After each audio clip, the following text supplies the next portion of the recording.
start. Are we live? Yeah. Okay. Good morning, everyone, and welcome to the 5th of 6 Hexham debates that are happening this season.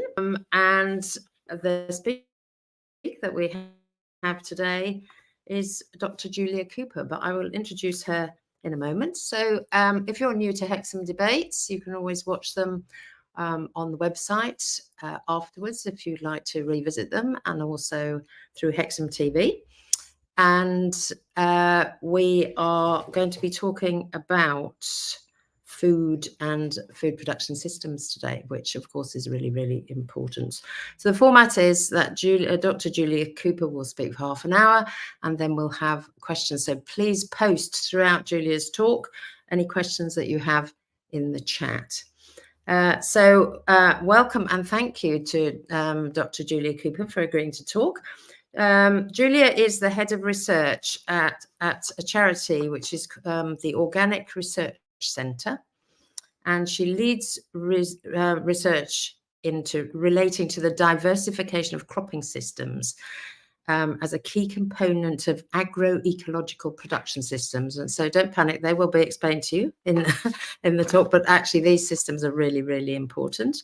She's a soil scientist and until fairly recently worked at Newcastle University. So the pressing issue about food production sustainability, both ecologically and in terms of climate, is pressing. And so we look forward to hearing from Julia. So over to you, Julia. Thank you. Okay, thanks. Thanks, Penny. Thank you, Penny and Hexham Debates, for inviting me along to give this talk today. I think some slides are going to come up in a moment. And apologies if they look a little bit, yeah, there they are. If they look a little bit wonky, just an added dimension to the lecture. You'll have to sometimes try and figure out what's written on the slide. We had some problem with formatting. But today, the title of my talk is Imagining an Agroecological Future for Farming. And what I'm aiming to do is basically cover three things in this talk. So first of all, I'll talk a little bit about the whole sort of framing around the discussions and debates about how we should be producing our food, how we should be feeding ourselves. Then I'm going to present some examples of agroecological production, what it might look like in practice. And I'll use some examples from work that we've done at the Organic Research Centre, and also a few local examples that I know of. And then finally, I'm going to talk you through a little bit of modelling that's been done just to illustrate what agroecological production systems, what impact those might have on our landscape, our land use, and what we can grow here in the UK. So that's what I'm hoping to cover in this 30 minutes. Hopefully I won't ramble on too long. So first of all, let's talk about our current farming systems. So yeah, sorry about this slide, but this is just to remind us sort of our current food system, okay? So currently we have what can be described as a productivist model, really, of food production kind of globally. This is the predominant model that's really evolved since sort of post-World War II, when there was this huge impetus to increase food production in anticipation of, of growing populations. It also sort of, developed in parallel with industrialization, particularly production of nitrogen fertilizers, which is what's being shown in that right-hand picture of a factory, the Haber-Bosch process. You can read a lot on this whole period in history post-World War II, when there was surplus capacity for production of agrochemicals, and that sort of went hand in hand with breeding of crops that could take advantage of fertilizer, high nitrogen inputs, pesticide inputs. And the outcome was incredibly successful in terms of increasing yields on a per hectare basis of the major commodities grown around the world: maize, wheat, rice. And actually, ultimately, what we have with this current food system is actually surplus calories globally. So a really very effective productive system, good at producing lots of calories. But we know there are trade-offs with that system, and more we're becoming aware of some of the negative impacts of that. So of course, this image is to remind us of climate change. You can see the top right, greenhouse gas emissions, that's the global proportions from different sectors. And you can see agriculture and food and land use about 22%. I think in the UK, it's about 10%, but nonetheless, a fairly significant component of greenhouse gas emissions globally associated with how we produce our food. I took that picture on the right, which as a soil scientist, that sort of thing to me is just horrific. You might not notice it if you're not someone who pays a lot of attention to the soil and the land around you, but that's soil erosion on a field in Northumberland. And this autumn just saw so much of that happening around the countryside, bare fields with lots of soil being lost with the heavy rainfall. So we know that's another negative effect, soil degradation. Bottom little image is just biodiversity, just indicating a declines in biodiversity. So these sorts of negative environmental impacts attributed largely to this intensive agricultural productivist model that's been adopted globally. Then, of course, going along with that, there are concerns sometimes about the social implications, social justice globally with these sorts of very intensive production systems. Animal welfare, I'm not going to put a picture up there because it would be too sad of some of the negative effects of these production systems on the welfare of animals. And then, of course, diet. We hear a lot about this in the West and in the UK, linking our food and farming systems with these problems around obesity, type 2 diabetes, cardiovascular disease. So that's sort of the whole part and parcel of the productivist model of farming. And that's sort of, as I said, predominant globally right now. Now, today I'm going to talk about agroecology, agroecological production systems, which are sort of an alternative model for growing food that, as part of the Organic Research Center, we're firmly in the sort of camp that we think we should be moving towards agroecological systems. So what is agroecology? So first of all, just to talk about agroecology and how it emerged. So I've got a picture at the bottom there of Professor Miguel Altieri. So he is still working at Berkeley. As long ago as the 1970s, he coined this term agroecology. And you can Google him and find books he's published on it. And he really very much kind of made it into a scientific discipline that's all around using ecological principles to study, design, and manage agricultural systems. But it's more than just the ecological side of it. There's also a social dimension to agroecology, and that's why I've got some other images on this slide. You can see the top right, International Day of Peasants Struggles. That was an image from the Via Campesina movement, which is a global movement around empowering local farmers. It's sort of called a peasant movement. We might not use that word here in the UK, but also applies to sort of smallholders and people who are sometimes marginalized in the productivist model of agriculture, and very much built around things like fair supply chains, decent living, and the rest of that slide shows, I think, healthy produce. And it also mentions that it's a political movement as well. So agroecology kind of encompasses a lot of different aspects of our food systems. And the bottom left, I've got Land Workers Alliance. You may have heard of them. They're in the UK. They are the sort of the wing of the Via Campesina movement that's very active in promoting agroecological approaches to farming. So agroecology is sort of that's agroecology. Let's bring it down now to what it might look like in practice, an agroecological food system. So, and this is more sort of what we work on in the Organic Research Center. We work a lot on different ways of growing food and using organic principles. So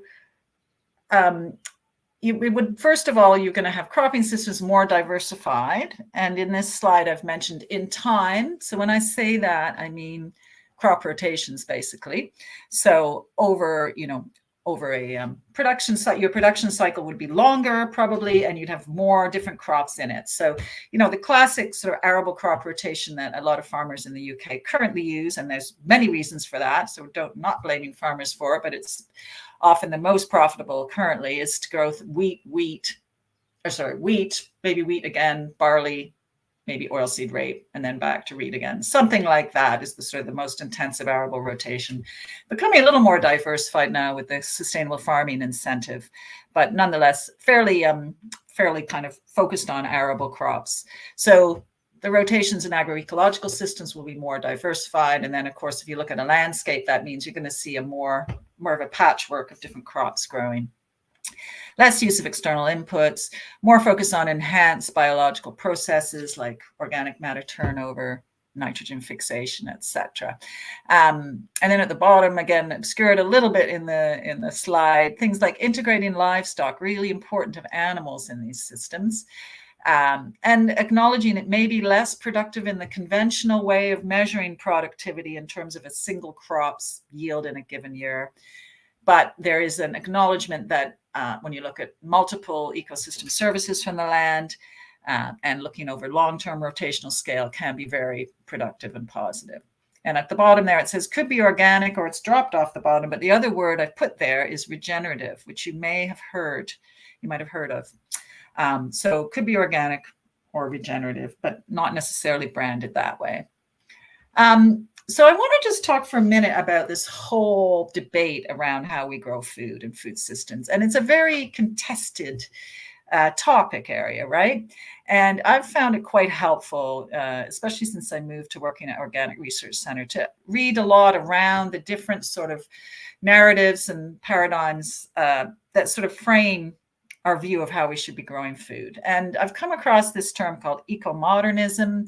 You can have a Google of that. That is sort of a thing. There's an eco-modernist manifesto out there. And I think this sort of encapsulates one end of the spectrum. And this narrative is often framed around this first point I've got there, this need to feed 9.5 billion people by 2050. And when I worked in research, often the funding calls would start off with statements like this, very much sort of, we're in a panic state. We've got to grow a lot more food.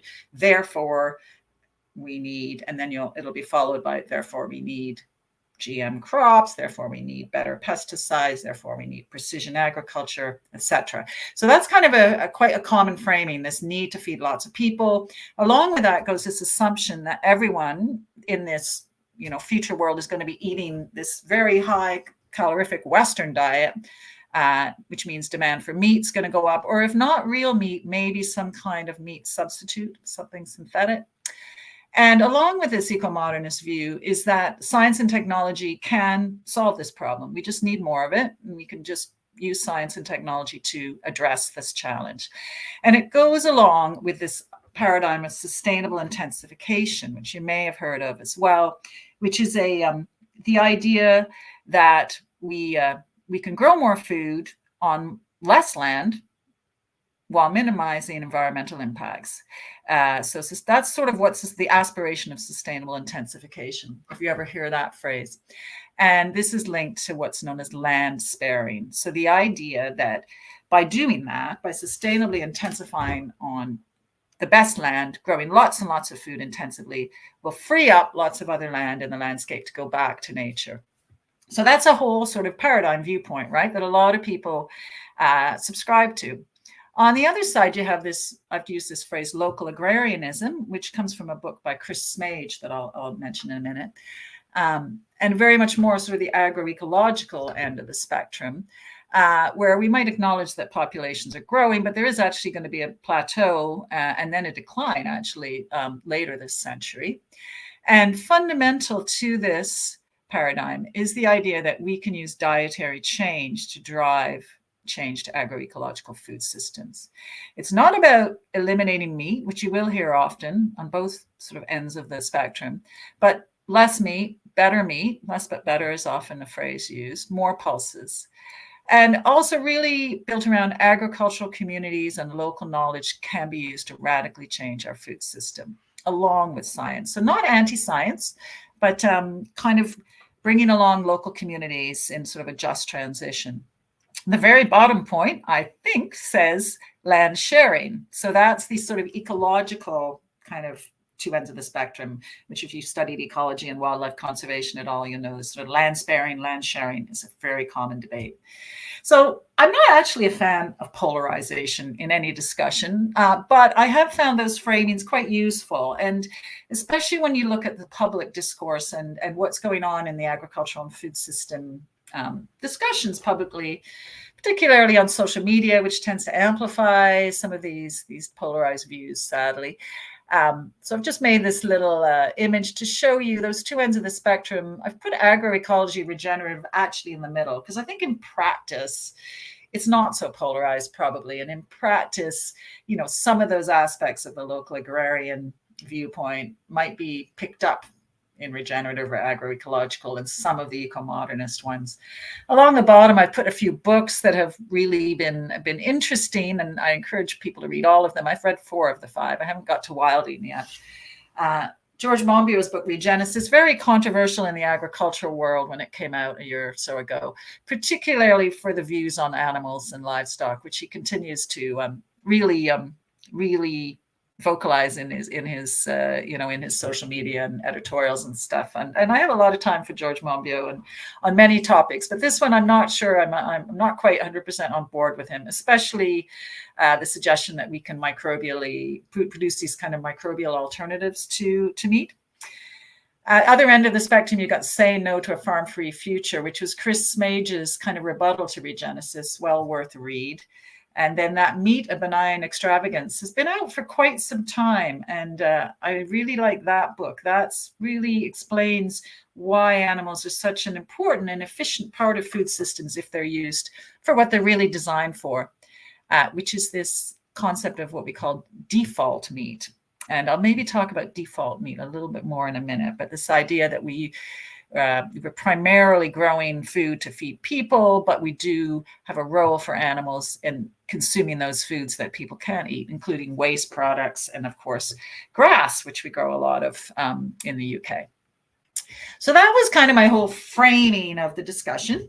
And I'm glad I've still got about 15 minutes to go through the rest. So I want to just show you now some examples of what an agroecological food system might look like. Some examples from near and further afield. So yeah, I live in the Tyne Valley, and here in the Tyne Valley, we have a few different examples of community-supported agriculture. So Go Local Food is a local vegetable producing sort of community interest company. I think they're a CIC.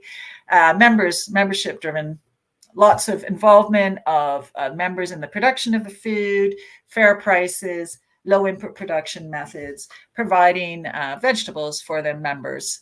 Gibbside Community Gardens over in the Derwent Valley, same idea, very much local food, membership driven, and sort of a nice example of how you can grow some of our vegetable needs locally. There's huge scope to expand those sorts of enterprises to meet local demands for vegetables. So that's one sort of example. Those aren't there. I think they're low input. I think Gibbside is organic. I don't think Go Local is, but nonetheless, they're sort of following agroecological principles.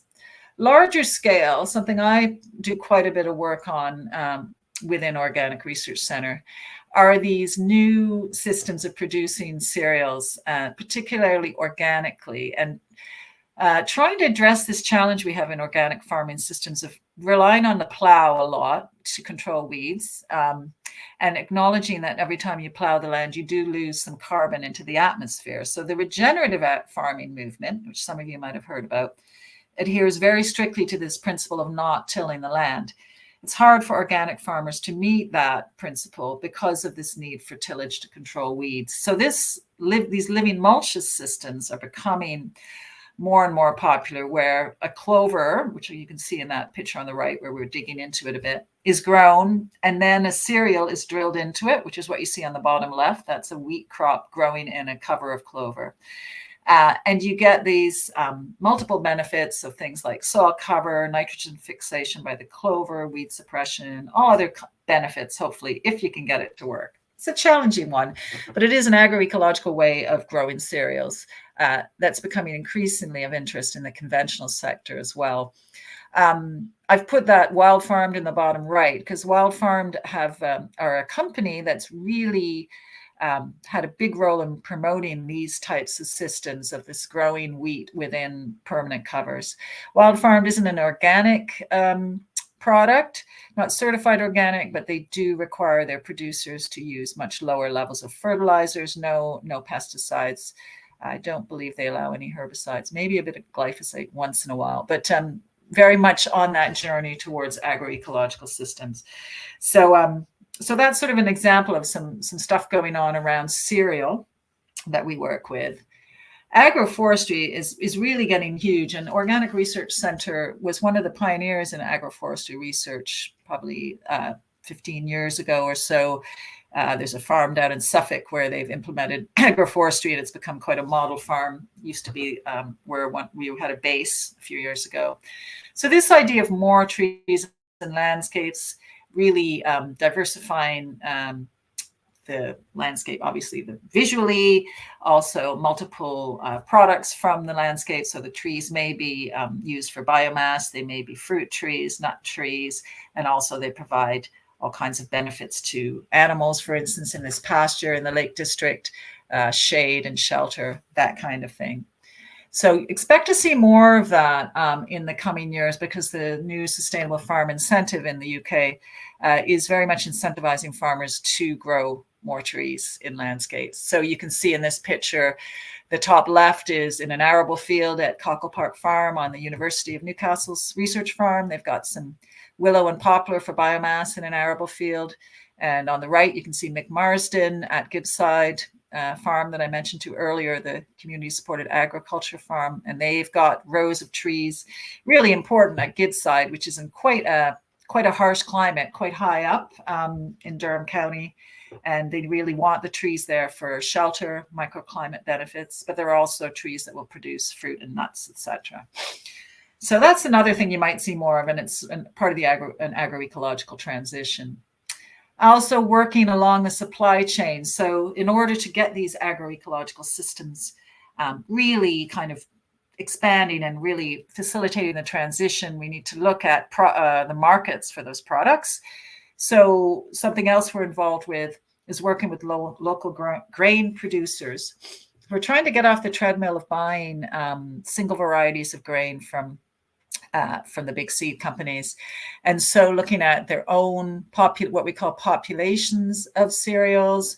So where multiple varieties are grown together in a field and then seeds saved year after year. So you get eventually a very adapted population of cereals suited to that particular location.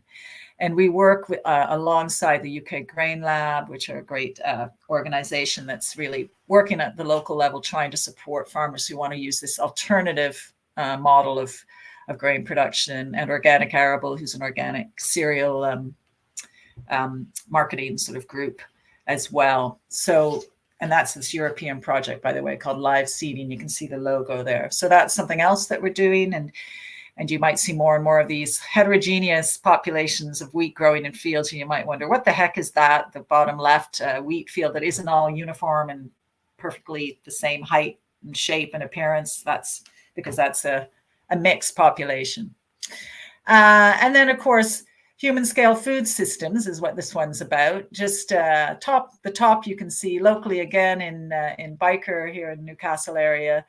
Big River Bakery, Andy Haddon in that picture has been really instrumental in sort of working with local communities further down the supply chain on using local grains, baking healthy breads for the local market, and upskilling people and doing all kinds of good things for the community through that social enterprise. The bottom you can see in Hexham, Grateful Bread, a very successful local sourdough bakery that uses grains, as I just described on the previous slide, grown organically, sometimes populations, etc. And on the right, just referring some notes there from a farm down in Somerset that we work with, Gothelney Farm, don't know how to pronounce it, with some good points there made by Fred, who is one of the owners of the farm, on why they're working with these diverse populations of wheat, and why they're sort of working at the human scale, etc. And then the last one here is on collaborative local food distribution models. So this is work we've done in Cornwall, working with agroecological producers who recognize that one of the barriers to the growth of their sector was around distribution networks.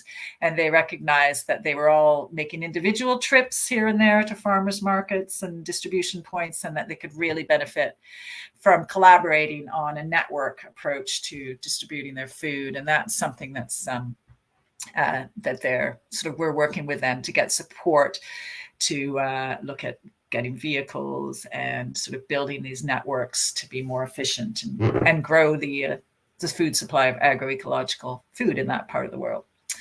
Now, I know I'm going to run out of time as usual, but I did want to talk quickly about some of the modeling that's been done around these systems. So is this some kind of utopian dream nonsense that us out on the fringes are promoting? Or is it really possible to transition our UK food systems to agroecological methods? So there's been a few initiatives over the last few years that are very reputable scientific organizations have done modeling on what would happen if we did transition to food systems that were more diverse, more agroecological or organic. And what would the impacts be on food production? So I've put 3 there that have happened. The first one at the European scale, 10 years for agroecology. Then that model that they developed was applied to the UK Food Farming and Countryside Commission did that work. And then the bottom one, Feeding Britain from the Ground Up, Sustainable Food Trust, further refined that model.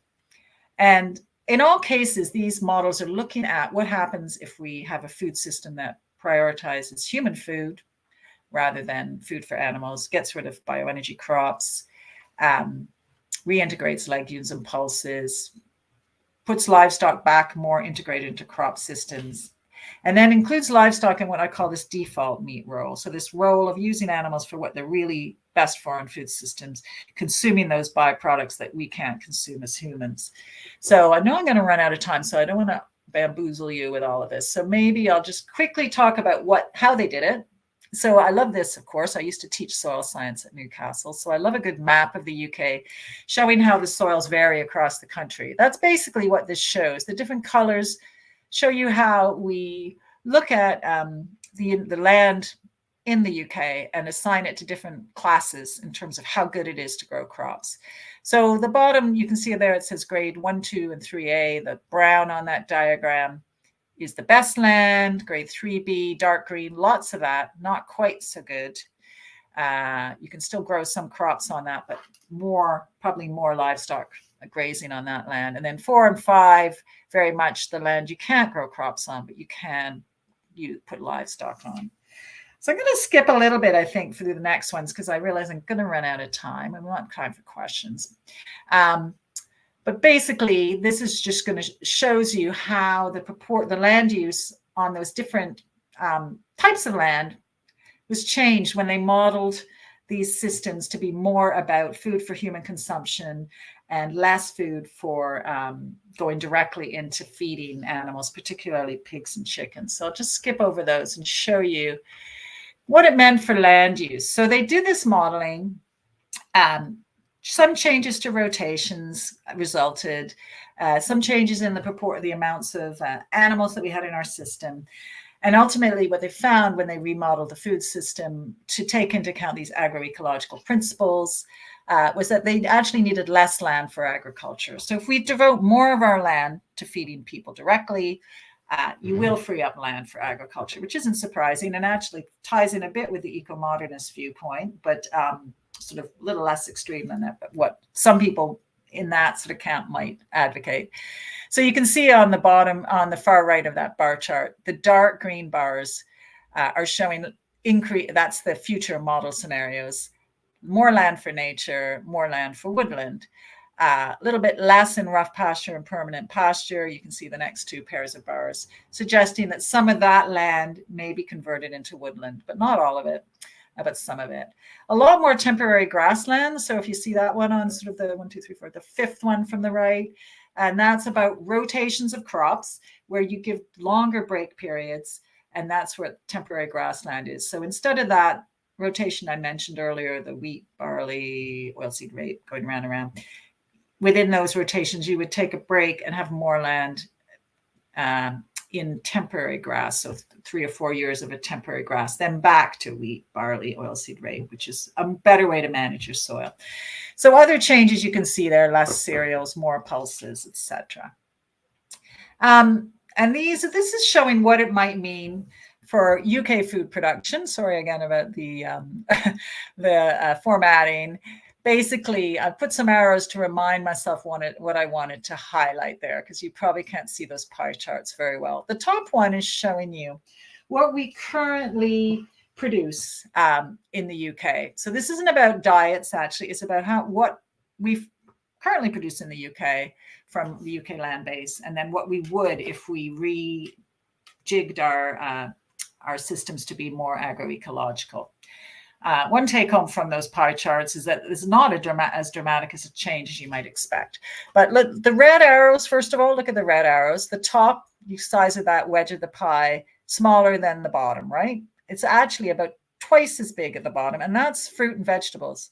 So we would be able to grow more fruit and vegetables if we took some land out of production of feed for animals and put it into fruit and vegetables. Hopefully that would be dispersed around the country, and we might have more of these systems like we've got at Gibbside and Go Local. The yellow arrows are the monogastric. So you can see chickens and pigs, much fewer chicken and pig operations. So less production of chicken and pigs, less of those intensive, what they call CAFOs. What is that? Anyway, intensive sort of feeding units for pigs and chickens. That's what the yellow one is highlighting. And the blue one on the right is highlighting pulses, which are, or no, is that right? Is that pulses? Oh no, sorry. I just realized I put the arrows on the wrong one. That's potatoes, which hasn't just gone down a little bit. Just above the potatoes are the pulses, which is quite a bit bigger. So that pale sort of yellowy wedge above the potato wedge, quite a lot more pulses. So this is showing you how the change in production is actually, or in the composition of food produced in the UK, not as dramatic as you might expect. This doesn't necessarily convert to diets, right? Because if we produce less chicken and pork in the UK, it may be that the market may demand, if people are still wanting to eat more of it, more imports. So that's something that would still need to be addressed. But it's showing that you can create a fairly agroecological food system that still integrates animals, but where we could grow more of our sort of food locally. Is this achievable? I just put a picture there of some of the initiatives, some of the events that go on around the UK, around agroecology and regenerative farming. And no doubt I'll get some question about what the heck regenerative means. Top right is something called Groundswell. So some of you might have heard of that. That's a big agricultural sort of festival almost that takes place every summer down around Peterborough on a farm. Brings together people from across the spectrum, conventional, organic, agroecological producers, just to share knowledge and information and enthusiasm around regenerative agriculture, which is really around building healthy soils and reducing use of inputs and integrating animals into systems. And it's a great gathering of people, very enthusiastic. And the equivalent of that, the one below, was just to remind me about carbon calling, which takes place over in Cumbria every summer, and it's a similar gathering, a bit smaller, but again, really around regenerative farming, and also just great meetings of minds and great ways to build up enthusiasm and networking. And then the bottom left is Oxford Real Farming Conference, which some of you might have heard of, takes place in Oxford every year, in parallel with the Oxford Farming Conference.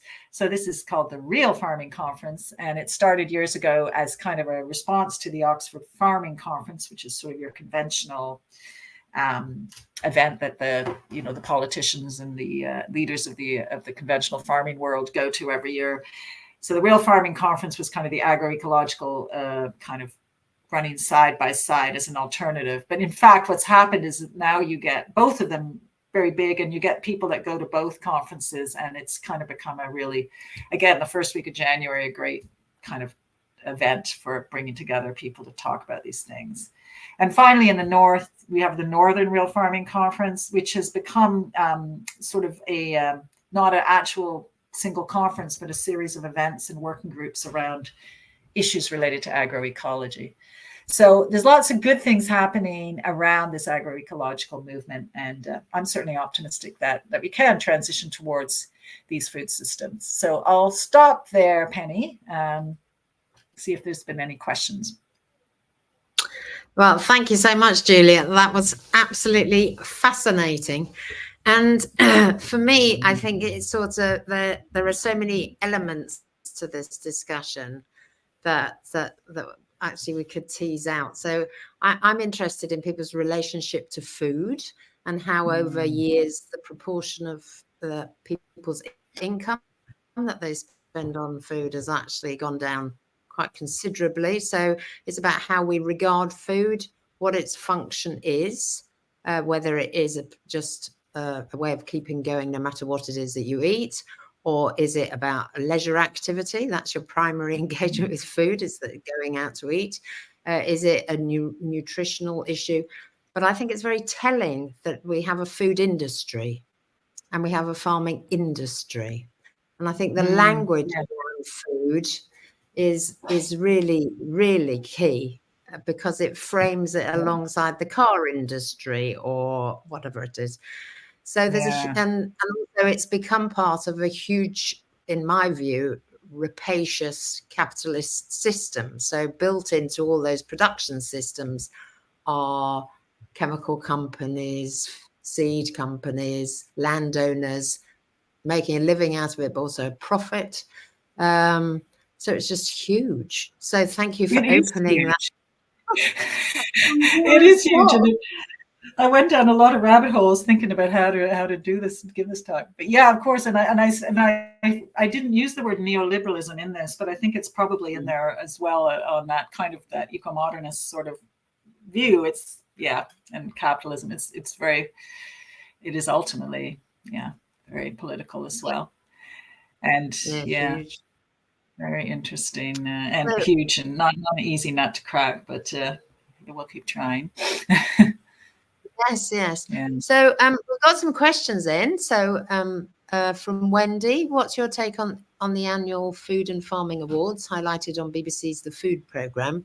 They generally award small local producers. So yeah, I mean, I do.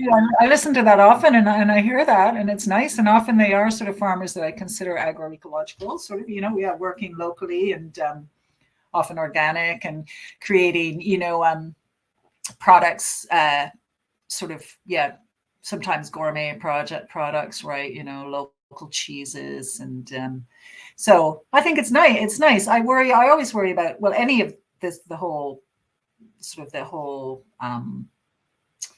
division, I guess, and I'm sure you'll have something to say on this, Penny, about food sort of as some of these foods become luxury items and for the elite, and so I'm not going to blame BBC's food program for that, but it is a concern that in general, and I'm probably preempting questions here, but in general, there is a view that organic, agroecological, local food is more expensive and is for the people that can afford it, and that's like a huge challenge for us to think about how to make it accessible for all, and I think it's an absolutely huge issue about income, and I hate to mention the word class. Really, I think it's a class. There's a whole around about income, but also access. So particularly in we had a discussion about wouldn't it be great if we had effectively what would be the equivalent of a continental market, where outdoor markets and producers markets, farmers predominate, and the supermarkets have a different role in terms of fresh food. That's where everybody goes to buy their food, and it's no more expensive. In fact, it might well be cheaper than if you were to go to something, a supermarket. So I think Yeah. there's, Yeah. I don't know how we change. Well, it's about supply chains, isn't it, really? Yeah. Yeah, I think so. It's very difficult because we have basically, I think the government probably has a cheap food policy. No government wants to be presiding over, policies that raise the price of food. But from the perspective of farmers, it's too cheap. And we're not paying, of course, you can talk about, we don't really pay the true cost of the food. So we've externalized all those costs, the negative effects on communities and on the environment, and biodiversity, and all those things. And we do we pay for those things in other ways, but so I'm not sure the answer to that. I'm pretty sure that in the UK, the food we're second only to Singapore, I think, in paying the least as a proportion of our incomes on food. So it actually is, and people will go, well, it's still not cheap enough. And there's people but the fact is, it's actually really cheap, and it's not. The problem isn't about food prices, is it? It's something to do with people's incomes and job security and the rest of the equation that's not adding up. Yeah. Yes. Yeah, absolutely. And I think I think that it's further complicated in terms of how we regard food and a relationship to food is the existence of banks also. Yes. So there's something it is a massively complex issue in terms of how we regard food in our lives, but also the quality of it. Yeah. Yeah. Mm-hmm. So I think so I'm going to play devil's advocate now here, slightly. Okay. I totally applaud what you're doing, but I'm just interested, really. So that there's a move towards veganism. It's been much more prevalent than it was. So how do you think it's possible to square that in relation to keeping animals? Because I am actually I've been an organic gardener. I've had a small holding. So I understand that cycle and the role that animals play within that, and the fact that your own meat, which I've done, you don't do it very often, and also there's a limited resource. It's part of a bigger picture about byproducts and also about eating waste, etc., etc. So they're part of that cycle. They're absolutely critical. And I was wondering if you had any thoughts on what happens if you try to take that out, those animals out of that equation, or whether it's possible to square animal husbandry with veganism. Just curious. Well, I don't know how you could square animal husbandry with veganism. I think it's too. I guess vegans to just. Yeah, well, I mean, I'm just doubtful actually about a sustainable food system when you look at sort of large scale that doesn't include animals, because as a soil scientist, you really need to have periods during your crop rotation when you don't have intensive crop production, and when you rest the land and grow what we call a lay phase. You could have a lay phase, I suppose, and just not have any animals consuming it. And vegan growers, I guess, do that. So then you end up with quite a large land footprint, because you probably need about half of your land at any time just resting and rebuilding fertility. So that's a little bit difficult. And then you'd need, of course, very good land, because any of the land that we do have land where we can only graze it. So you'd be removing all your land from the landscape. So I haven't looked at the modeling of it, to be honest, to see how it all works. But I think if we look at sort of UK and locally, it just makes a lot of sense to include animals in our food systems here, as in this role that I've mentioned, this default meat role.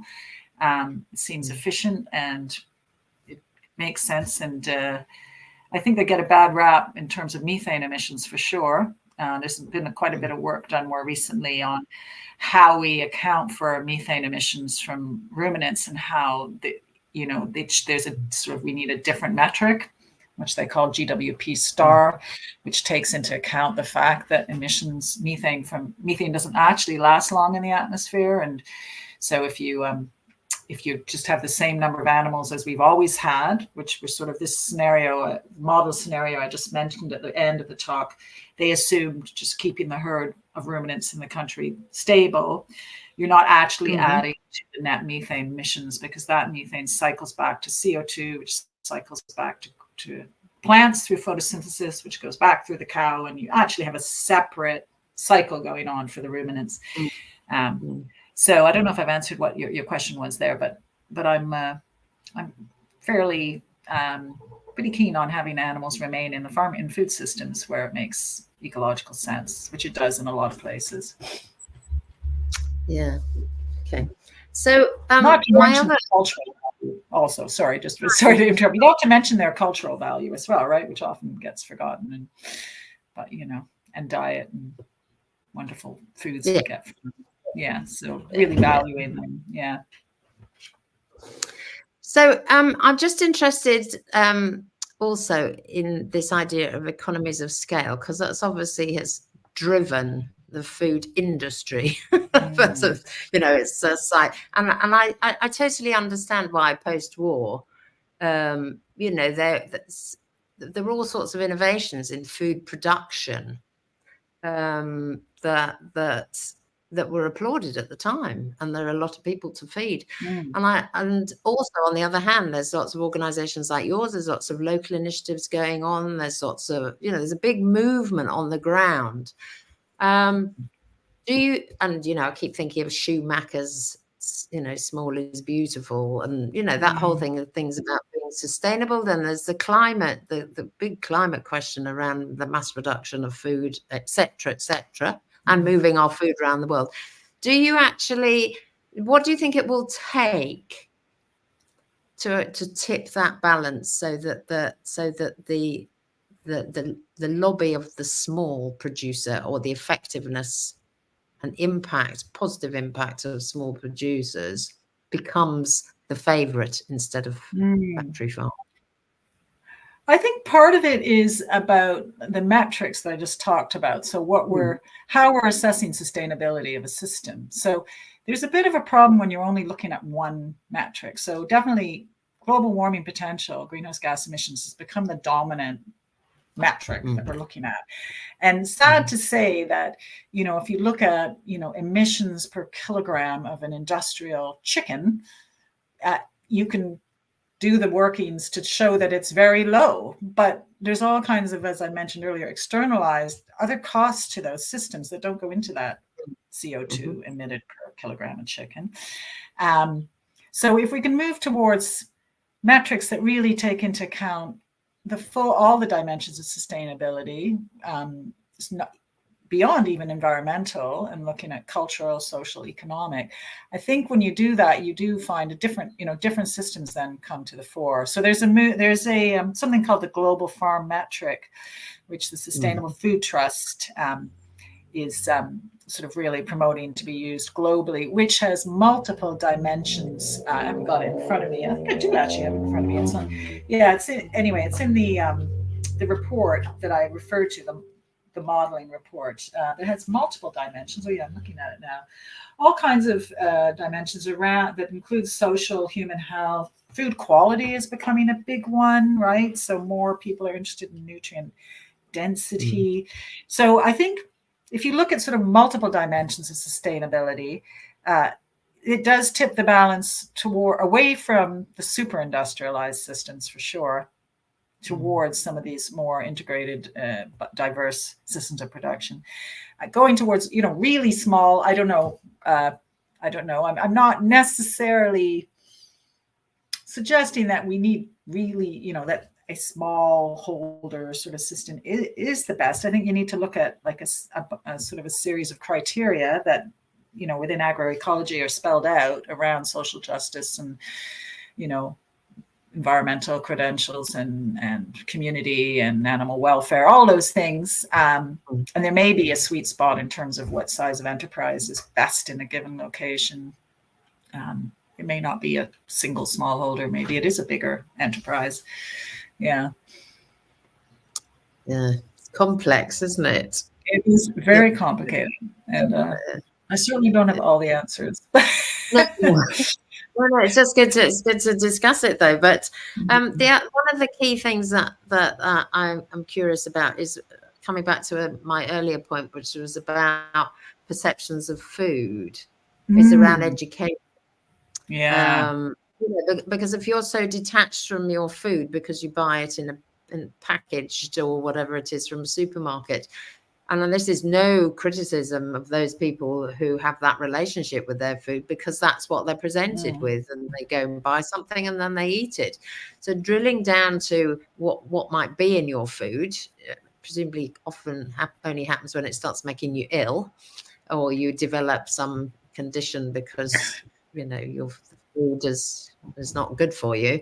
And they've got in schools, they seem to, in the main, have got rid of domestic science, or whatever it became called, food science, I think it was called, which was also a term to talk about cooking and diet. They seem to have got rid of that. So I just wonder how we reach the next generation of consumers, because that's what we are, isn't it? Yeah. I think it's key what you've raised is through schools is definitely one route, and the Soil Association had that program a few years ago, didn't they? I've just forgotten the name of it, but it was all around healthy eating in schools, wasn't it? It might come to me. Yeah, there's two routes, and there's a couple of routes, isn't there? So there's the procurement route too, which, I mean, I'm just veering off a little bit. When you think about schools and public institutions, certainly can really influence food systems around procurement and what sorts of foods they buy. So I suppose that will tie into with children, if the sorts of foods that are being purchased are then kind of being turned into dishes and meals that children in schools really enjoy, that maybe are a little bit different than the highly processed food that I think we know is a bit of a problem for us in terms of the production systems that produce it and the impacts on health. But definitely, yeah, I think it's a real shame if that those sorts of the type of teaching around food, like you called it food science, we used to call it home economics in Canada, same idea, was really cooking and sewing for the girls. That's hopefully changed. That has changed now. Yeah, and I think what a shame, because as someone, I used to work in education and my husband used to teach, and it just seems to me like, we've completely missed a trick here, because if you could integrate so much learning around maths and science and everything into a program that was built around growing food and consuming it, couldn't you, really? Because it's just a great kind of theme that you could put all kinds of those learning objectives into. And I'm sure there are people within the education system thinking creatively like that. But as usual, it's but joined up policies, isn't it? And I think we don't quite have that. We don't quite have that. Oh, there's a question from Philip. So is regenerative agriculture the same as permaculture? Good question. Good question. Yeah, not the same. I mean, permaculture is a whole system of designing landscapes for biodiversity and flow of water and food production, and kind of originated back in the 70s, I think it probably was in Australia. So integrated into that would be organic production methods, but within sort of a whole design system. Regenerative agriculture has emerged really as a term since the turn of the last century. So I'd say even in the less than 20 years. And regenerative agriculture, really the term has come out of the United States, and it's based on building healthy soils. There's a set of core principles that regenerative agriculture farmers use around soil protection and integrating livestock into their systems. But it's really all around healthy soils, and quite linked quite a bit to this idea of using soils to capture carbon from the atmosphere and mitigate climate change. So a lot of the narrative around Regen Ag, we call it Regen Ag, has been around climate mitigation through better soil management. it's not necessarily organic, but the Rodale Institute in the United States has coined or developed a system for certifying farms that they call regenerative organic, that sort of encompasses regenerative principles. So, but no, it's not the same as permaculture. Permaculture has been around a lot longer than regenerative as a sort of a system. Yeah. Great. Well, we've got 5 minutes left. Is there anything you'd like to add, Julia, to what the conversation that we've been having before we wrap up? I'm just trying to think. I guess, yeah. Well, I know, Penny, of course, you know a lot more about politics than me. Then, but I suppose, yeah, we were just talking before about the whole lack of joined up policies, and I think that is something that's really needed.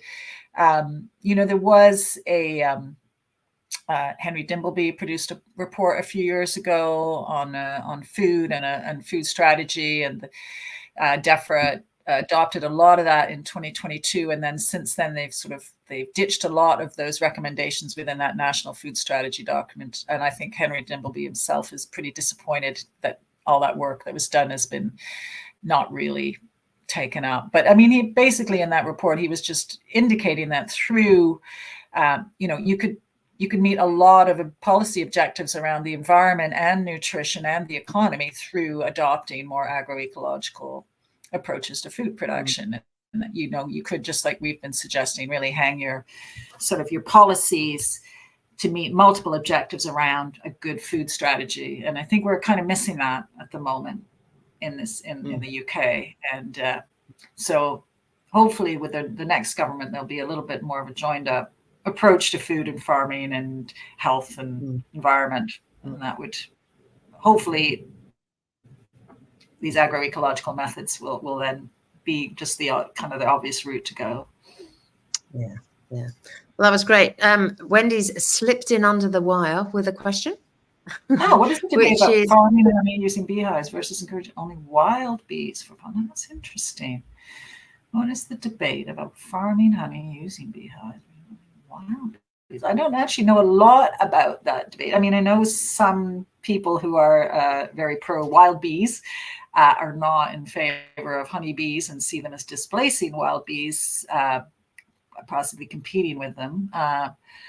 But yeah, I don't really know a lot about that debate, Wendy. I know we do move farmed beehives around the country for pollination, and they're very useful. So I don't know. I don't think that's a bad idea. But the wild bee advocates might disagree on that. It's not something I know a lot about. Right. Well, that was great. Thank you so much, Julia. That was so interesting, and it's just a massive subject that intersects everything, all the issues that we're talking about in terms of climate and sustainability and feeding people and nutrition and health and economic models. Communities. Yeah. So we could be here all day, really. But it's so interesting because I think we tend to have like atomized discussions, and we think we've got to start integrating all these issues into the bigger picture. So I would like to thank you so much for coming and for telling us about the work that you're doing and the ideas behind it. It's really useful.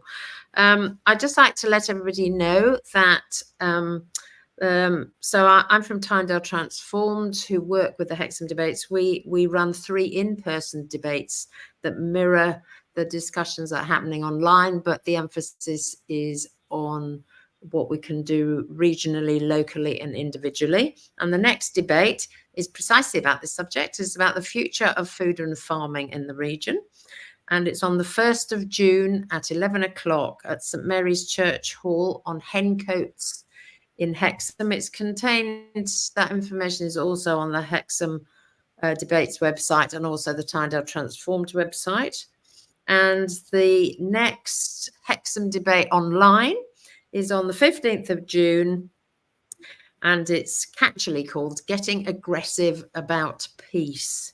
And it's Rosemary Harthill, and she will be the final Hexham online debate speaker for this series.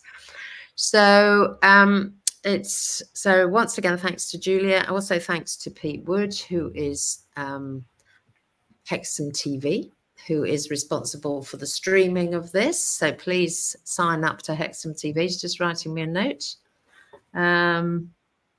And share it on your network. Yes. So although the attendance today is what was quite low, we do know that lots and lots of people watch these debates through the website. The recordings of them are posted, and I don't know where you are, but the sun is shining. So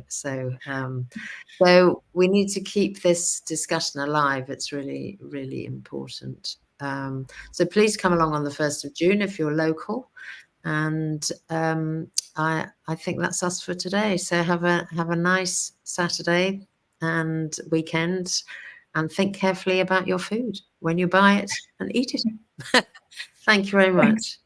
Thank you. Bye. Bye.